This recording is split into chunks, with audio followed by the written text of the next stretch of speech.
Hello students, today we are going to solve class 12th political science question paper जो कि past year question paper है. This will be helpful for your board exam. So ध्यान से देखना, साथ साथ में solve करने की कोशिश करना. Now let's start. Firstly मैं आपको ये चीज़ बोलना चाहूँगी कि ये 100 मार्क्स दिखाएं बट रिसेंटली अभी आपका जो पेपर हो रहा है वो 80 मार्क्स का होगा. ठीक है, ये 2019 का है तो उस टाइम पे 100 मार्क्स का ही पेपर होता था. दैट्स वाई बट आपको अपने पूरे 80 मार्क्स के अकॉर्डिंग प्रैक्टिस करना है. Now we'll start your questions. एक चीज और कि अभी जो आपका क्वेश्चन हो रहा है, अभी जो आप लोग पेपर देने वाले हो, उसमें आपके जितने भी क्वेश्चंस होंगे वो सारे के सारे मतलब सेक्शन ए के सारे क्वेश्चन एमसीक्यू होंगे. बट इस वाले क्वेश्चन पेपर में ये आपके 1 मार्क के जो होते थे ये राइटिंग में होते थे. That's why we will not attempt this part. Will start from section B ताकि आपको उससे आइडिया मिल जाए. ठीक है, और जो एमसीक्यू है आप उसकी टेंशन मत लो, मैं आपको एमसीक्यू के लिए अलग से एक वीडियो बना दूंगी जिसमें सारे इंपॉर्टेंट एमसीक्यूज बता दिए जाएंगे. So let's start. Mention any 2 reasons for the disintegration of Soviet Union. Soviet Union के डिसइंटीग्रेशन मतलब सोवियत यूनियन के टूटने के 2 रीजंस क्या क्या थे. तो first reason you can give internal weakness. Soviet Union internally काफी ज्यादा वीक हो गया था. जो लोग थे वो काफी ज्यादा प्रोटेस्ट करने लगे थे. ठीक है, इस वजह से नेशनैलिटी लोगों में काफी ज्यादा जाग गई थी. ये एक रीजन हो सकता है. इकोनॉमिक स्टैग्नेशन हो सकता है इसका रीजन. इकोनॉमिक स्टैग्नेशन इसलिए हो सकता है क्योंकि सोवियत यूनियन ने दोनों ही वर्ल्ड वॉर्स में पार्ट लिया था. That's why it got disturbed. और मैं हमेशा कहती हूँ चाहे आप वॉर में जीत रहे हो या हार रहे हो उससे फर्क नहीं पड़ता. अगर आप जीत भी रहे हो तब भी आपका कुछ ना कुछ नुकसान होता ही है. सो 2 मार्क्स का क्वेश्चन है, 2 मार्क्स में 2 पॉइंट्स काफी रहते हैं. But again I am repeating कि आप ऐसे 2 वर्ड्स में नहीं लिखोगे. ठीक है, you have to explain these points. ठीक है, अच्छे से कि आपको 2 मार्क्स कहीं कटे ना. Now let's move on question number 7. वैसे तो शायद ये आपके सिलेबस में नहीं है बट लेट्स अटेम्प्ट दिस फिर भी क्योंकि आपको सीयूटी का एग्जाम भी देना होगा.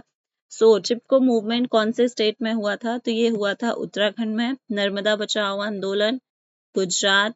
दलित panther movement Maharashtra. Anti arrack movement Uttarakhand. No, Dalit panther Uttarakhand नहीं, sorry Andhra Pradesh. Anti arrack movement Andhra Pradesh है. उत्तराखंड में हुआ था Chipko movement. Now next question.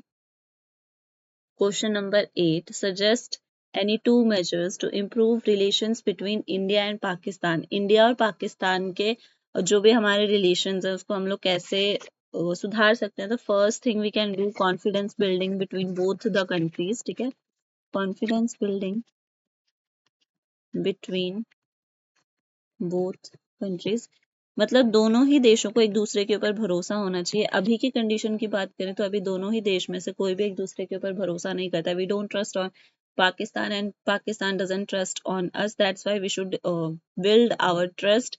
तो पहली चीज ये हो सकती है जिससे हम लोग हमारे रिलेशन सुधार सकते हैं, which is next to impossible but still it has asked 2 measures to improve relations between India and Pakistan. That's why we are giving it. तो पहला तो ये हो सकता है कॉन्फिडेंस बिल्डिंग. नेक्स्ट हो सकता है पीपल टू पीपल कांटेक्ट भी. ज्यादा से ज्यादा पीपल कांटेक्ट करें. दैट उससे मतलब जो इंटरेक्शन होगा उससे भी हमारे रिश्ते सुधर सकते हैं. और trade should be encourage. India और पाकिस्तान के बीच का जो ट्रेड है वो काफी ज्यादा कम है. काफी ज्यादा चीजों की वजह से कम हो गया था. ठीक है, so that's why we should encourage trade. 2 point लिखने हैं, 2 मार्क्स का है बट स्टिल आपको 3 पॉइंट बता देंगे. Next point. How did Sino Indian conflict of 1962 affect the communist party of India. Very easy question. इसको एक स्टोरी की तरह सुन लो. ठीक है, तो जब 1962 में पहली चीज बहुत बच्चे यहाँ पे कंफ्यूज हो जाएंगे, व्हाट इज साइनो इंडियन. तो साइनो एक दूसरा नाम है चाइना का. तो 1962 में इंडिया और चाइना के बीच में एक वॉर हुई थी, उसके रिगार्डिंग है. तो it created difference between the communist party of India. मतलब जो ये वॉर हुई थी इसकी वजह से कम्युनिस्ट पार्टी ऑफ इंडिया में काफी ज्यादा चीजें हुई थी. इसका सबसे बड़ा इफेक्ट ये पड़ा था कि 1964 में सीपीआई जो थी it got divided into 2 parts. One became CPI and another became CPI M. M for Marxist. ठीक है, तो ये इसका इफेक्ट था. Next question. Analyze the thesis propounded by E.V. Ramaswamy Naikar, popularly known as Parrier. तो E.V. Ramaswamy Naikar की क्या thesis थी? So his thesis was that North Indians and Brahmins were Aryans. तो इन्होंने ये कहा था North Indians. अब आई होप कि आप सबको पता है कि आर्यंस कौन थे. हिस्ट्री तो सबने पढ़ी है. हरप्पन सिविलाइजेशन वाला चैप्टर. वर आर्यंस. और इन्होंने क्या कहा था, he was opposing Hindi and the domination of north India. तो वो हिंदी का अपोज करते थे, साउथ इंडियन थे. दैट्स व्हाई आप जानते ही हो कि हिंदी को मतलब कितना ज्यादा वो लोग हेट करते हैं. डोमिनेशन ऑफ नॉर्थ इंडिया, इसको अपोज किया जाता था. Next question, evaluate the impact of national emergency declared in 1975. Very very important question. ठीक है, मैंने बहुत बार बोला है, जब मैंने इस चैप्टर को पढ़ाया था तब भी मैंने आपको बोला था कि 1975 में जो इमरजेंसी लगी थी, इससे आपको एक क्वेश्चन जरूर मिलेगा, स्पेशली आपको 6 मार्क्स में जरूर मिलेगा. तो इसको बिल्कुल मत छोड़ना. Impact of national emergency, reason for national emergency या कॉन्सिक्वेंसेज ऑफ नेशनल इमरजेंसी, ये सब चीजें इनको पढ़ के जाना. It is one of the most important question. इसको बिल्कुल स्किप मत करना. ठीक है, तो क्या इम्पैक्ट पड़ा था नेशनल इमरजेंसी का? तो first impact was fundamental rights जो थे लोगों के, वो छीन लिए गए थे. आंसर नंबर 10 है, वो लिखा हुआ मैंने. फंडामेंटल राइट्स लोगों के छीन लिए गए थे, क्योंकि आपको याद होगा उस टाइम पे किसी को भी बाहर जाने की परमिशन नहीं थी, किसी को भी एक जगह पे इकट्ठा होने की परमिशन नहीं थी. काफी सारे फंडामेंटल राइट्स छीन लिए गए थे. ठीक है, और it led to the censorship of press, one of the most important incident. ठीक है, इसके अलावा काफी सारे इंसिडेंट्स आप पढ़ चुके हो, आप कोई सा भी लिख सकते हो, आपको जो याद आया वो लिख सकते हो. You only have to write 2. ठीक है, next question, assess the role played by defections on Indian politics. Defections का मतलब होता है दल बदल. जो दल बदल लिए जाते हैं तो उसका इंडियन पॉलिटिक्स पर क्या इफेक्ट पड़ता है, क्या रोल प्ले करता है. So it plays a major role in Indian politics. Why? This leads to political instability. इससे क्या आती है? Political instability आती है, क्योंकि क्या होता है, जैसे कोई भी सरकार जो है वो अगर रूलिंग में है, ठीक है, कोई भी सरकार अगर रूलिंग में है, तो वो अगर उस पार्टी के कुछ मिनिस्टर या कुछ लोग जो है उस पार्टी को छोड़ देंगे, तो वो मेजोरिटी खत्म हो जाती है, जिसकी वजह से फॉल ऑफ गवर्नमेंट भी देखने को मिल सकता है. ठीक है, सो फॉल ऑफ गवर्नमेंट भी इसका एक बहुत बड़ा इफेक्ट है. तो आप इस तरीके से 2 पॉइंट को एक्सप्लेन कर सकते हैं. Next section C, very important section, जो कि है 4 मार्क्स का.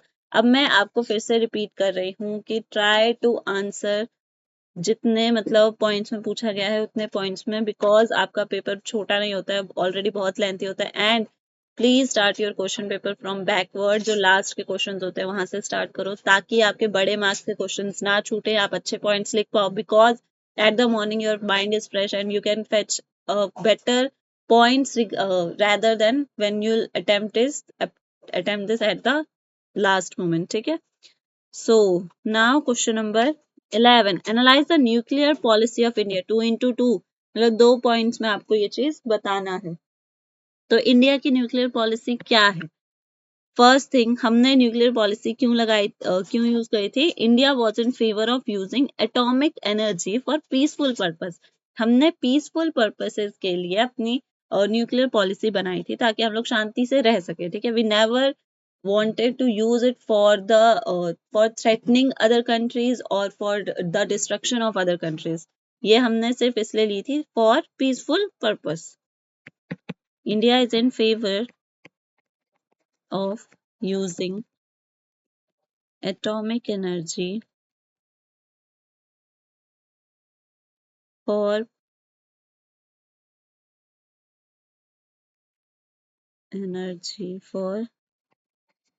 peaceful purpose. Next point. ठीक है, और हमने क्यों इसको यूज किया था? To protect our boundary. आपको पता ही है कि हमारे आसपास कितने अच्छे हमारे पड़ोसी हैं, एक तरफ चाइना, दूसरी तरफ Pakistan. So that's why we needed to protect its boundaries. It's mean India. ठीक है. अब two causes of conflict between India and China. India और चाइना के बीच में दो रीजन क्या है झगड़े के? कौन से दो रीजन की वजह से इंडिया और चाइना के बीच में झगड़ा होता? First one is border issue. Border को लेके इंडिया और चाइना के बीच में कॉन्फ्लिक्ट है. क्यों है बॉर्डर को लेके? क्योंकि 1962 में जब वॉर हुआ था उस टाइम पे चाइना ने इंडिया के दो एरियाज पर कब्जा कर लिया था. दो एरियाज को अपने कंट्रोल में ले लिया था. One is part of Arunachal Pradesh, another is Aksai Chin. Okay. और दूसरा रीजन क्या है? Tension over India providing asylum to Dalai Lama. आपको पंचशील याद होगा जिसमें पांच वादे किए गए थे. तो उस टाइम पे एक वादा ये भी था कि India will not interfere in the internal matters of China and China will not interfere in the internal matters of India. But उस टाइम पे क्या हुआ? तिब्बत में बहुत सारी डिस्टर्बेंस क्रिएट हो रही थी और दलाई लामा उस डिस्टर्बेंस से बचने के लिए, चाइना के उस डिस्टर्बेंस से अपने आप को बचाने के लिए वो इंडिया आ गए थे. ठीक है. और उस चीज को लेके मिसअंडरस्टैंडिंग ये हुई कि इंडिया ने उनको शरण दी है, उनको असाइलम दिया. That's why it created tension between China and India. So that is I am writing tension over India providing asylum. Asylum होता है शरण to Dalai Lama. Next question. Explain any two constant out of syllabus. Explain any two factors that have contributed to Pakistan's failure in building a stable democracy. Pakistan में एक stable democracy नहीं है. क्या reason है उसका? बहुत सारे रीजंस हैं. पहला रीजन तो ये है डोमिनेंस ऑफ मिलिट्री, कि मिलिट्री का ज्यादा डोमिनेंस है. ठीक है. मिलिट्री वहां पे ज्यादा रूल करती है. That's why. Next, confidence on clergies. जो वहाँ पे क्लर्जीज हैं, जो मौलवी होते हैं, उन पे ज्यादा विश्वास है. ठीक है. वो अपने नेताओं पर उतना ज्यादा विश्वास नहीं करते जितना क्लर्जीज पर विश्वास करते हैं. क्योंकि जब वहाँ पे गवर्नमेंट बनने लगी थी तो उस टाइम पे लोगों ने कहा था कि जो नेता होते हैं, जो मिनिस्टर्स होते हैं, जो लीडर्स होते हैं, वो अपने फायदे के लिए पार्टीशन करवा देते हैं. क्योंकि उस टाइम कुछ टाइम पहले पार्टीशन हुआ था. बट मिलिट्री हमेशा अपने देश को प्रोटेक्ट करती है. That was the reason why the Indian population has more trust on their clergies rather than leaders. ठीक है. तो मिलिट्री और क्लर्जीज पर ज्यादा उनका कॉन्फिडेंस है, लीडर्स पर इतना ज्यादा कॉन्फिडेंस नहीं है. That leads to the disturbance in Pakistan political stability. और भी इसमें काफी सारे पॉइंट्स आप ऐड कर सकते हो. आप अगर, क्योंकि इसमें दो ही पूछे थे अभी तो मैं दो ही बता रही हूँ. But if you have any more any kind of different points you can comment down, जिससे बाकियों को भी पता चले कि वो क्या क्या इसमें लिख सकते हैं. So feel free to comment, explain, and अगर आप चाह रहे हो कि मैं और ज़्यादा पॉइंट बताऊं तो आप उसके लिए भी कमेंट कर सकते हो. If you have any kind of request, any kind of doubt, you can comment freely. I'll make sure to answer all the comments. And if you have any request, I'll make sure to fulfill that request in my next video. Explain any two arguments given by the advocates of economic globalization. Very easy question. Economic globalization के regarding आपको कुछ positive points बताने हैं तो आप वो बता सकते हो easily. Globalization is a very easy chapter. You can answer it in a very easy way. Next question. Describe any four features of the ideology followed by स्वतंत्र पार्टी. 1959 में स्वतंत्र पार्टी कौन फोर आइडियोलॉजीज को follow करती थी? तो सबसे पहले it wanted less government control of the economy. ये चाहते थे कि इकोनॉमी पर गवर्नमेंट का कम से कम कंट्रोल हो. ठीक है.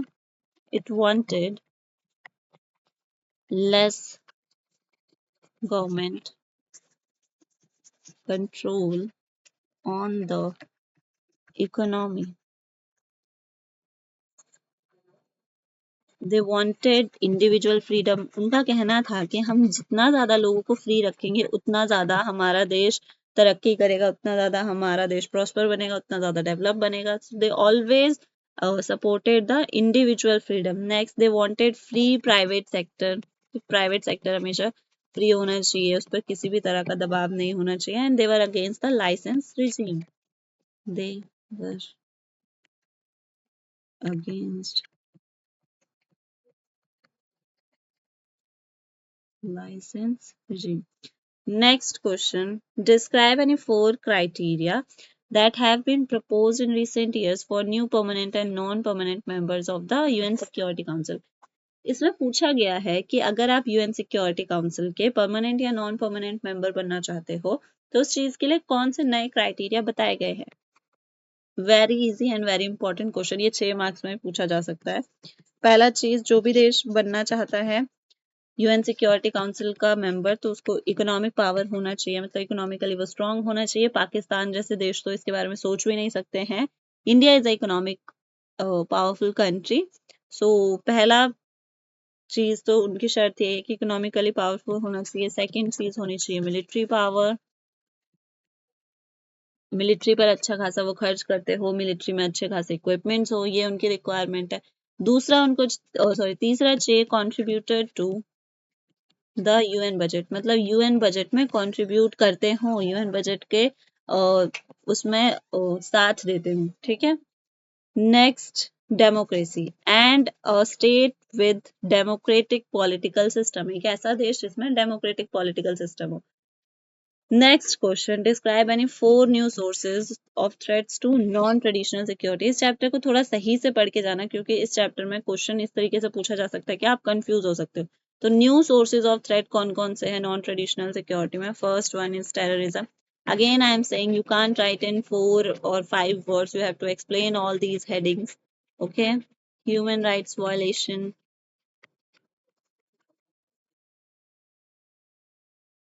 Next one is global poverty, health epidemics. तो ये सारे के सारे non traditional security. Next question. What is meant by privy purse? Evaluate the role played by Indira Gandhi in the abolition of privy purse. So इसको एक story की तरह सुनो कि प्रिवी पर्स क्या है. तो प्रिवी पर्स ये था कि जब 1947 में इंडिया आज़ाद हो रहा था, उस टाइम पे there were many princely states who had a lot of land. उनके पास काफी ज्यादा लैंड थी, हेरिडेटरी लैंड थी. तो उस टाइम पे जो हमारी गवर्नमेंट थी वो तो डेमोक्रेसी लागू करना चाहती थी. तो उस टाइम पे सवाल ये था कि जो प्रिंसली स्टेट्स है उनका क्या किया जाए, जो कुछ कुछ एरियाज में कंट्रोल रखते हैं. तो गवर्नमेंट ने ये उसका तोड़ निकाला था. गवर्नमेंट ने ये कहा था कि जितने भी प्रिंसली स्टेट्स हैं, जितने भी प्रिंसली वाले एरियाज हैं, तो वहां पर जो किंग है या जो भी क्वीन है वो उस अपनी हेरिडेटरी लैंड को अपने पास रख सकते हैं, but they have to give up on their control. ठीक है. जो भी वो कंट्रोल कर रहे हैं उस पर गिव अप करना होगा, मतलब पूरा का पूरा कंट्रोल उन्हें गवर्नमेंट को देना होगा. But they can keep their portion of land. तो वही था प्रिवी पर्स. अब इसमें इंदिरा गांधी का क्या रोल था. तो इंदिरा गांधी का काफी बड़ा रोल था. क्यों? क्योंकि सबसे पहली चीज उन्होंने क्या करी थी, उन्होंने 1967 में demanded for she demanded for abolishing privy purse, मतलब प्रिवी पर्स खत्म किया जाना चाहिए. ये उनकी पहली डिमांड थी. ओके. तो ये बहुत बड़ा, मतलब इससे दूसरी चीज क्या हुई, उन्हें काफी ज्यादा पब्लिक सपोर्ट मिला, क्योंकि प्रिवी पर्स में जो काफी ज्यादा लैंड एरिया आ जाता था. ठीक है. काफी ज्यादा लैंड को वो अपने पास रख लेते थे. एंड एट लास्ट 1971 में एबोलिशन ऑफ प्रिवी पर्स, मतलब खत्म हो गया privy purse. Next, section D. Section D है आपका कार्टून सेक्शन. ये है आपका कार्टून. वैसे तो बहुत इजी है, बट लेट्स स्टार्ट. ये आपका मार्किंग दिया हुआ है, इसको देख के आपको आंसर करना होता है. जैसे 3 क्वेश्चन है तो पहला क्वेश्चन 1 मार्क्स का, फिर 2 मार्क्स का, फिर 2 मार्क्स का. तो इसके अकॉर्डिंग आपको आंसर करना होता है.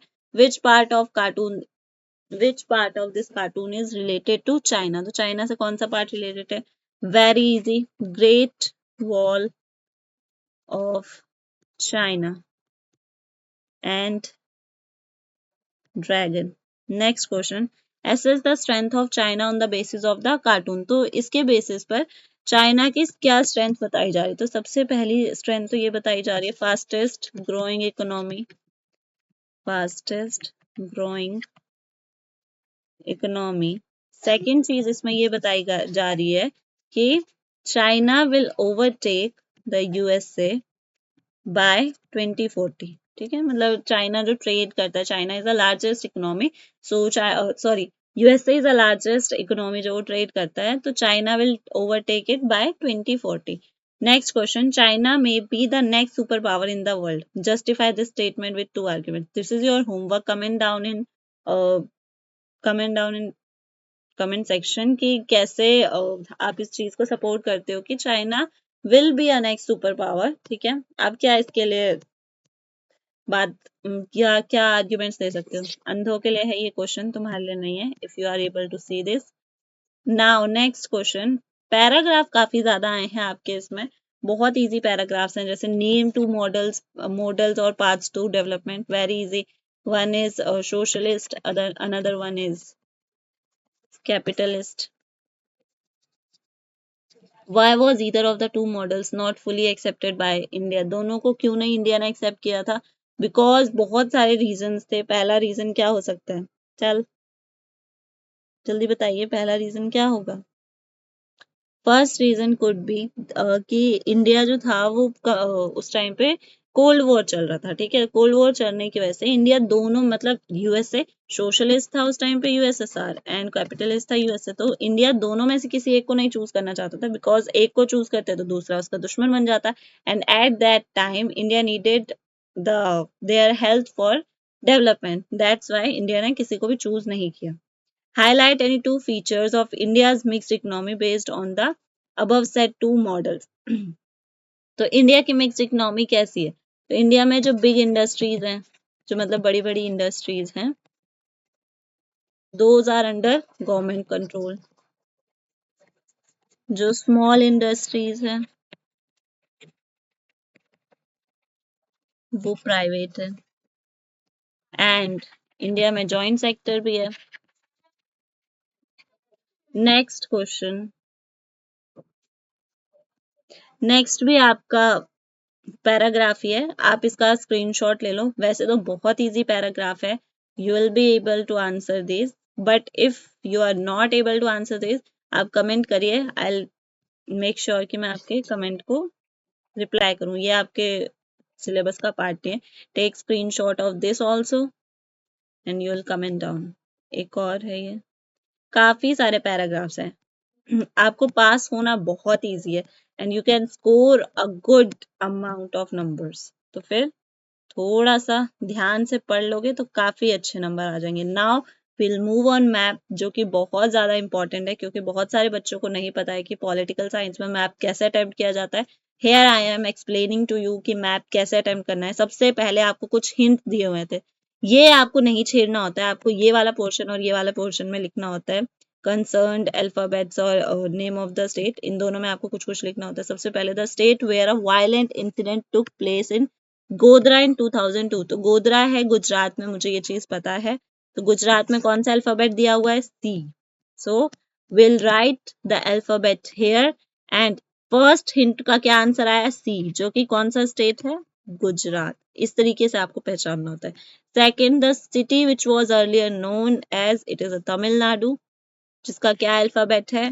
E. E is Tamil Nadu. Next, the state which has the maximum number of seats in India, it is Uttar Pradesh. D. You only have to practice this. बहुत easy नहीं आएगा, but बहुत hard भी नहीं आएगा. Fourth, the state of which Lal Denga belonged. Lal Denga कहाँ से थे? He was from Mizoram. ये रहा A. तो fourth में है A and Mizoram. And at last B बच गया. The state which integrated with India in 1975, it is Sikkim. B.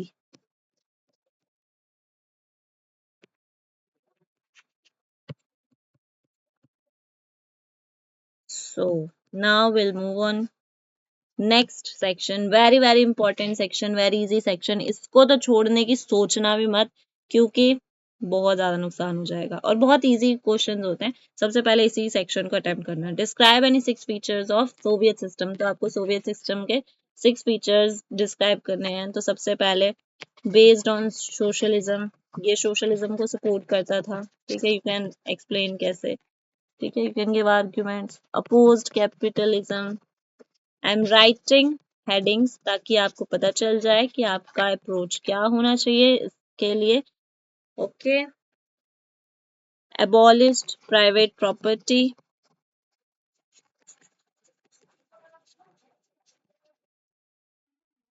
it had 5 year plan जो इंडिया में भी फॉलो किया जाता था, हर 5 साल के लिए प्लानिंग की जाती थी, then any kind of decision was taken, no unemployment, किसी भी तरह की अनएम्प्लॉयमेंट नहीं होती थी, every person was employed, economy was planned,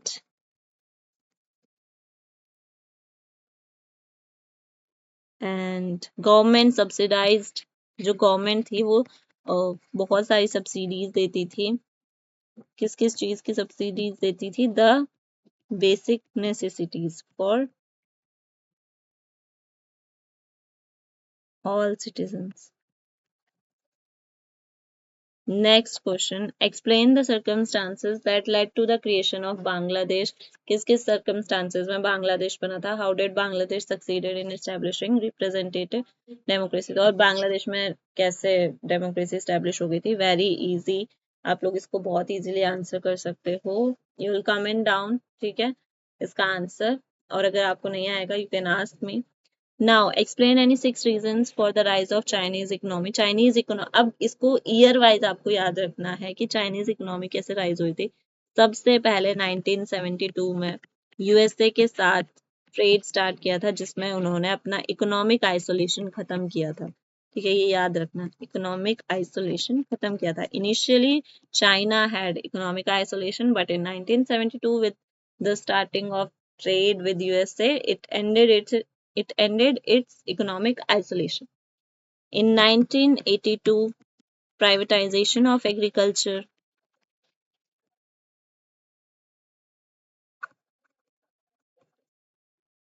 and in 1998, privatization of industry. Privatisation होता है कि मतलब गवर्नमेंट का इनसे कंट्रोल हट गया, इंडिविजुअल के कंट्रोल में ये चली गई, ठीक है, एंड देन इसने SEZ को स्टैब्लिश किया था, special economic zone for foreign trade. FDI में ज्यादा ध्यान दिया, फॉरेन डायरेक्ट इन्वेस्टमेंट,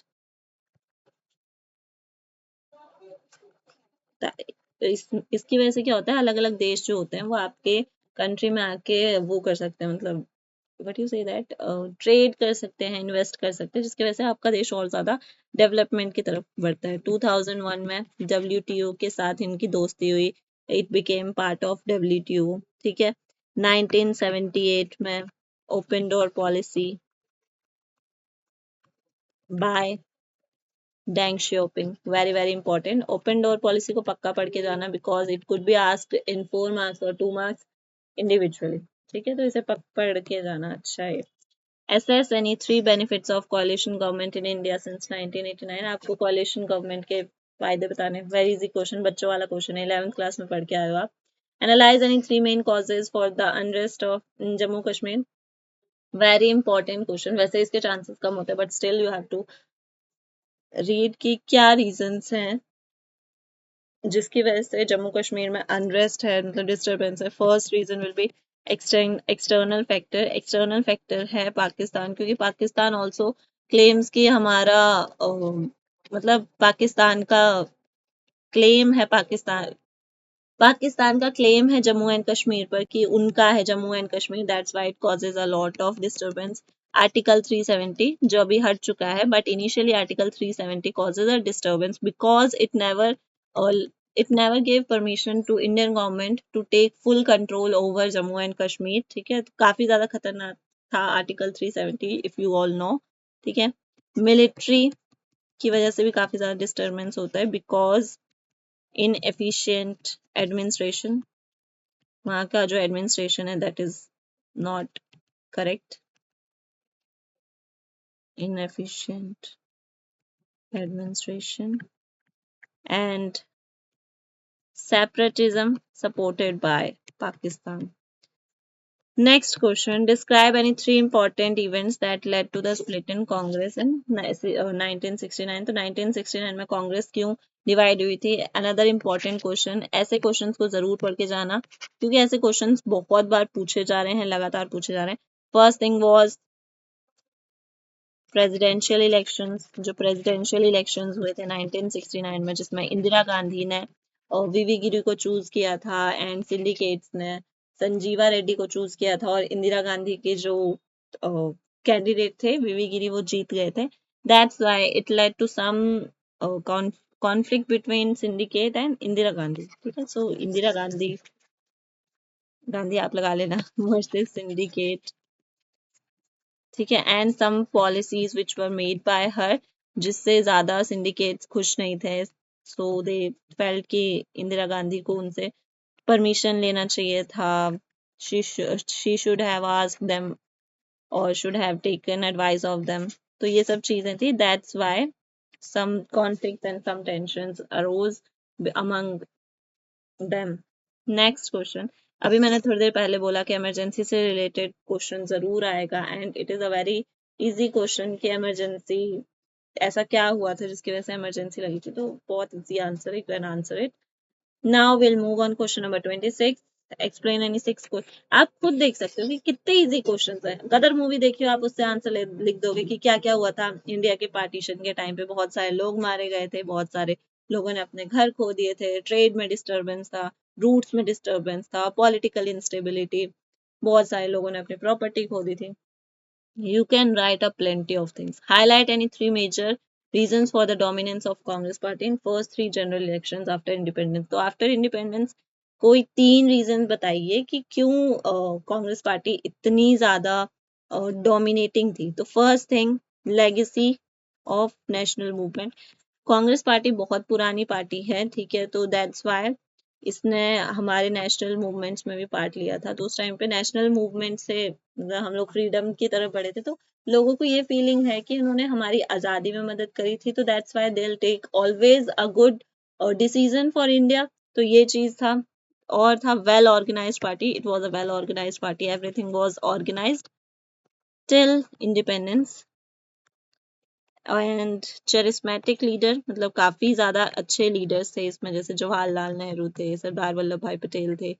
तो उन्होंने काफी ज्यादा रोल प्ले किया है हमारी इंडिपेंडेंस में. That's why. So you can explain these three points. Next question. Analyze India's stand on environmental issues discussed at international level. तो इंडिया ने क्या क्या स्टैंड लिया है एनवायरमेंटल इश्यूज पर. तो सबसे पहली बात, इसको आप ध्यान से सुनो and right it in your own words. India जो है वो हमेशा ये कहता है कि वर्ल्ड जो है वो दो पार्ट्स में डिवाइडेड है. One is developed countries and another one is developing countries. Developed countries already develop हो चुके हैं, so they do not need to do any further experiment. But developing countries are moving towards development. Therefore, they have to perform different kinds of experiment, जिसकी वजह से काफी ज्यादा green house emission होता है. But it can't be controlled, क्योंकि अगर developing countries experiment नहीं करेंगी तो डेवलप नहीं हो पाएंगे and it will create a threat to them. ठीक है, तो हमेशा से इंडिया का यही स्टैंड रहा है. बट इसका मतलब ये नहीं है कि इंडिया ये कहता है कि अरे हम लोग बिल्कुल भी वो नहीं करेंगे, मतलब इन्वायरमेंटल इश्यूज पे मतलब उसको कंट्रोल करने की कोशिश नहीं करेंगे. तो ऐसा नहीं है. क्योटो प्रोटोकॉल पे इंडिया ने साइन करा है, ठीक है, and India also reviewed on earth summit. ये चीज आप मेंशन कर सकते हो. You can write all these point जो भी मैंने कथा सुनाई आपको ऊपर, तो you can write those points.